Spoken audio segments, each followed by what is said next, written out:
Hello everyone, this is Gia and welcome to our channel. So for today's video guys, I know it's not related to my content, but why not take a break and do something fun? So guys, this video is just intended for fun and I hope you will like it.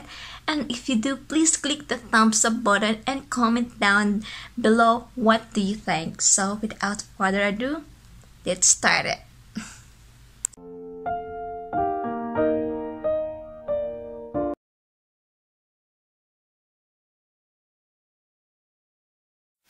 Hindi ka pa ba nagluto? Anong ginawa mo sa buong araw? Anong ginawa ko sa buong mag-araw? Simple lang ma. Naglinis ng bahay, naglinis ng banyo, pati paglalaba. Ginawa ko na rin. Ma, hindi lang po ako yung tao dito. May mga kapatid din po ako na pwede mong pagutusan. Obligasyon nila po yung pagdisiplinahin sila. Lahat na lang po, inaasa niyo po sa akin. Lahat na lang, ma. Kayo, saan naman po kayo nanggaling? Sinusundan niyo naman si Papa. Ma, hindi ka pa ba napapagod? Hanggang kailan ba tayo mamumuhay ng ganito? Yung lagi na lang ikaw yung iniintindi ko. Yung lahat na lang ng obligasyon, responsibilidad mo, pinapasa mo sa akin.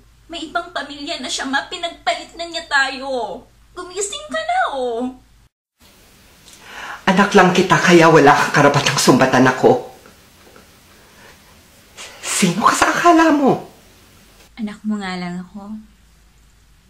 Pero ni minsan, hindi ko maramdamang anak mo ko.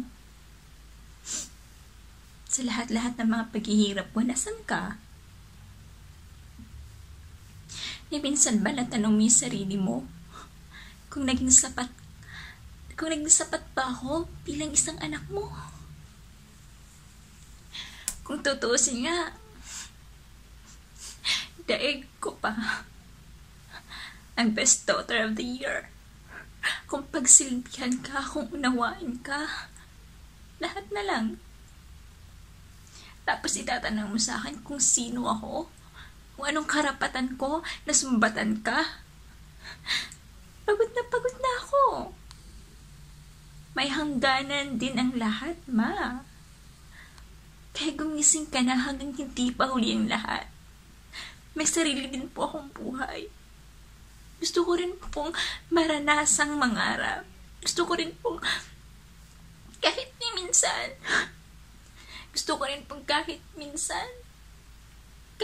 man lang sa buhay ko maging masaya ako sa mga desisyong gagawin ko. Kaya wag mong itanong sa akin kung sino lang ba ako sa akala ko. Kasi lahat ng karapatan po meron ako. Nagkatitig na karapatan, akin po yun. Kaya please naman, bumalik ka na. Bumalik na tayo sa dati. Kasi nakakapagod na rin po. Nakakapagod na. Kunting-kunti na lang, ma. Kaya sana man lang bago po mahuli ang lahat, pakinggan mo po ako bilang isang anak mo. Bilang isang anak mo lang. Kailan ka ba aasa sa mga bagay na wala na? Ma, hanggat buhay po kayo, umaasa po ako na magbabalik tayo sa dati. Ma, hindi lang po ako ang umaasa dito. Pati na rin po yung mga kapatid ko. Kaya utang na loob. Isipin mo po sila kahit sila na lang po, kahit hindi nyo lang po ako isipin. Ang mahalaga po, bumalik na po tayo sa dati. Kaya please lang, di pa po huli ang lahat. Aasa at aasa pa rin po ako. Habang nabubuhay ka po. Kaya please lang. Please lang, ma.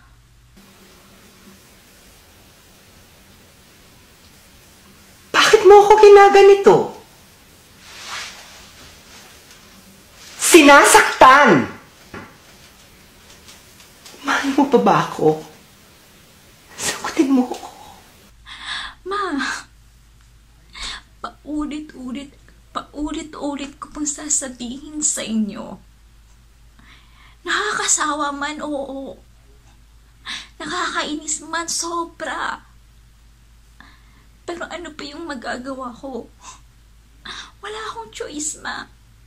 Kundi ulit-ulitin na ipapaalala sa'yo. Wala na si Papa. May iba na siyang pamilya. Ma, paniwalaan mo naman ako. Hindi po kita sinasaktan dahil lang sa gusto ko. Kung pananakit man po ang tawag dun sa pagpapaalala sa araw-araw, humingi po ako ng tawad. Pero ma, hindi kita sinasaktan, ma. Pinapaalahanan lang po kita kung gaano kita kamahal. Nangigit pa sa sarili kong buhay. Kaya sana man lang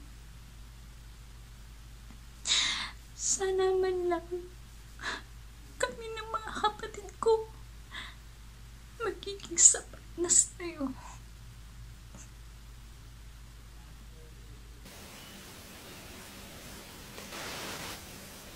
Ano to? Dukha ka na ngang isinilang? Gusto mo dukha ka pating mamamatay? Anak, pag hindi ka nagbago, gagapang tayo sa lupa. Sa hirap. Anong klaseng pagbabago pa ba yung gusto mo? Lahat na nga ginawa ko, di ba? Lahat ng matitinong trabaho pinapasukan ko na. Lahat ng sweldo ko nasa sayo na. Sinabihan na kita, magbago ka hanggat hindi pa huli ang lahat. Pero anong ginawa mo? Diyan ka pa rin sa estadong yan. Napapagod na din po ako. Kung mamamatay man po akong mahirap, akin na po yun. Wala na po kayo doon. Buhay ko po to. At gagawin ko na po kung ano yung matagal ko nang gusto. Pagod na po ako sa kakaintindi sa'yo. Ayoko na lang ganitong buhay. Pagod na ako. Sino ba ang gusto na may ganitong buhay? Kung napapagod po kayo, para na lang po ako. Sa araw-araw na ginawa ng Diyos, pakiramdam ko ako yung pinakamalas. Hindi ko man lang magawa yung gusto ko. Lahat na lang.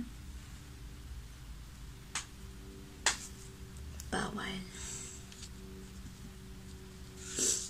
Lahat na lang. Hindi pwede.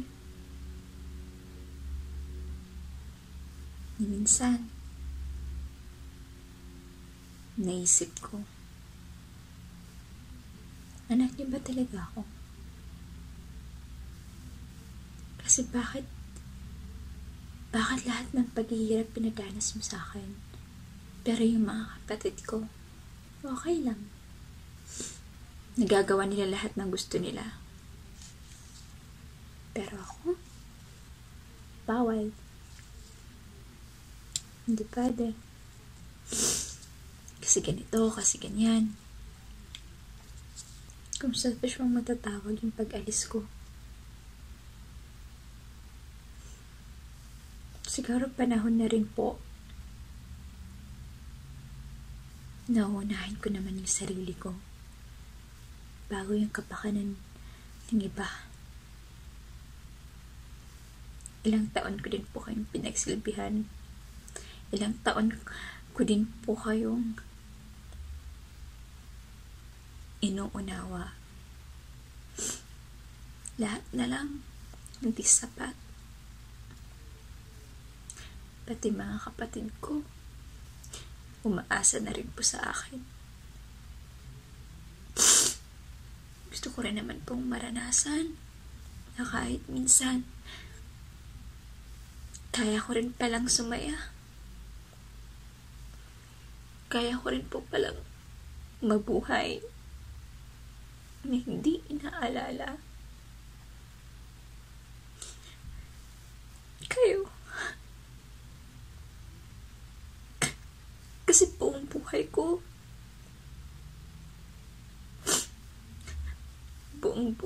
kayo yung prioridad ko. Minsan, natanong ko sa sarili ko, kailan pa ba ako maging sapat? Kailan pa ba kayo maging proud sa akin? Andyan na ba? Kung marirealize ko na.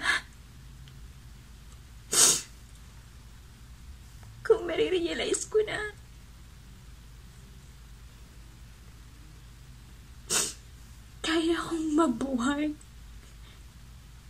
na wala kayo. Pagod na po ako. Ayoko na po.